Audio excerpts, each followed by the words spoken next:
A girl I've never met before changed my life and the life of thousands of other people. I'm the CEO of DoSomething.org. It's one of the largest organizations in the world for young people. In fact, it's bigger than the Boy Scouts in the United States, and we're not homophobic. And it's true, the way we communicate with young people is by text, because that's how young people communicate. So we'll run over 200 campaigns this year. Things like collecting peanut butter for food pantries, or making Valentine's Day cards for senior citizens who are homebound. And we'll text them. And we'll have a 97% open rate. It'll over-index Hispanic and urban. We collected 200,000 jars of peanut butter and over 365,000 Valentine's Day cards. This is big scale. Okay. But there's one weird side effect. Every time we send out a text message, we get back a few dozen text messages having nothing to do with peanut butter or hunger or senior citizens, but text messages about being bullied, text messages about being addicted to pot. And the worst message we ever got said exactly this: "He won't stop raping me. It's my dad. He told me not to tell anyone. Are you there?" We couldn't believe this was happening. We couldn't believe that something so horrific could happen to a human being, and then that she would share it with us, something so intimate, so personal. And we realized we had to stop triaging this, and we had to build a crisis text line for these people in pain. So we launched Crisis Text Line.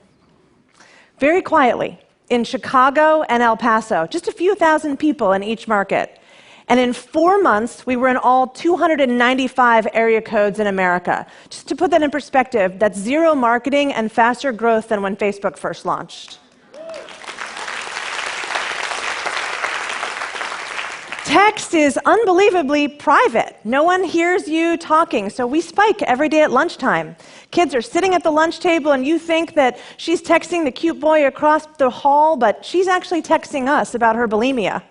And we don't get the word like, or hyperventilating, or crying. We just get facts. We get things like, "I want to die. I have a bottle of pills on the desk in front of me."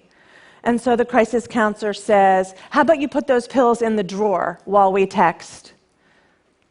And they go back and forth for a while, and the crisis counselor gets the girl to give her her address, because if you're texting a text line, you want help. So she gets the address, and the counselor triggers an active rescue while they're texting back and forth. And then it goes quiet. 23 minutes with no response from this girl. And the next message that comes in says, "It's the mom. I had no idea, and I was in the house. We're in an ambulance on our way to the hospital." As a mom, that one just. The next message comes a month later. "I just got out of the hospital.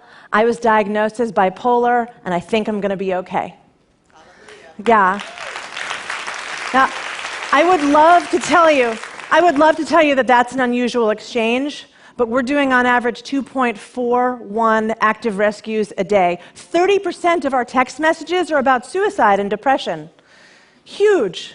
The beautiful thing about Crisis Text Line is that these are strangers counseling other strangers on the most intimate issues and getting them from hot moments to cool moments. It's exciting, and I will tell you that we have done a total of more than 6.5 million text messages in less than 2 years.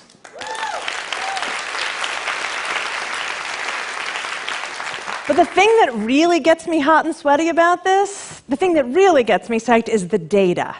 6.5 million messages. That's the volume, velocity, and variety to provide a really juicy corpus.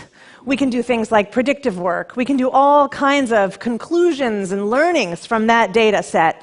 So we can be better, and the world can be better. So how do we use the data to make us better? All right, chances are someone here, someone watching this, has seen a therapist or a shrink at some point in time in your life. You do not have to raise your hand, okay? How do you know that person's any good?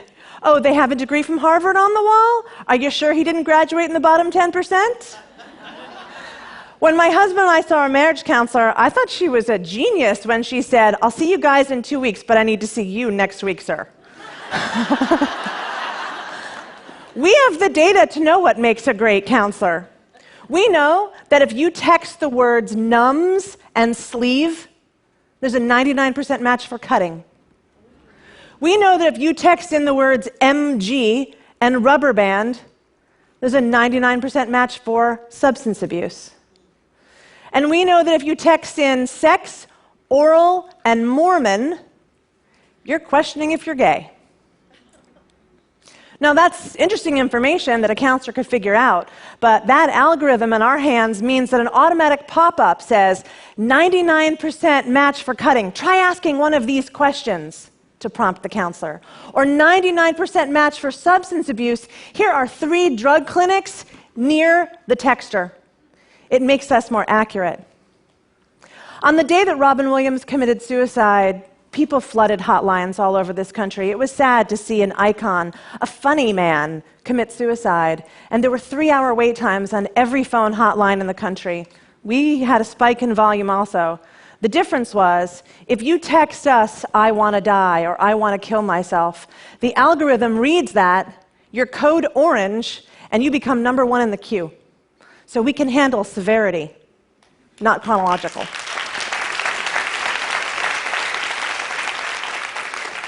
This data is also making the world better, because I'm sitting on the world's first map of real-time crises. Think about it. Those 6.5 million messages, auto-tagging through natural language processes, all of these data points.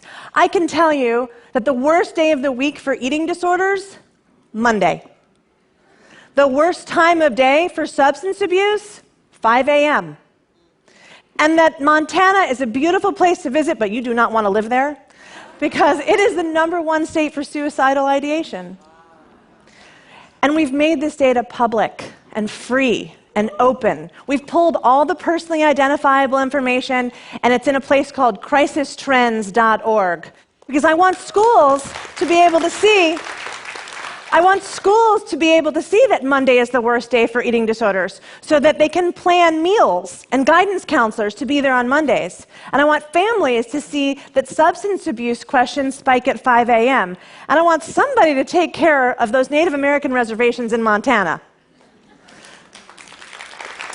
Data, evidence, makes policy, research, journalism, policing, school boards, everything better. I don't think of myself as a mental health activist. I think of myself as a national health activist. I get really excited about this data. I'm a little nerdy. Yeah, that sounded too girly. I'm nerdy. I love data. And the only difference, really, between me and those people in hoodies down the road with their fat-funded companies is that I am not inspired by helping you find Chinese food at 2 a.m. in Dallas, or helping you touch your wrist and get a car immediately, or swipe right and get laid. I am inspired.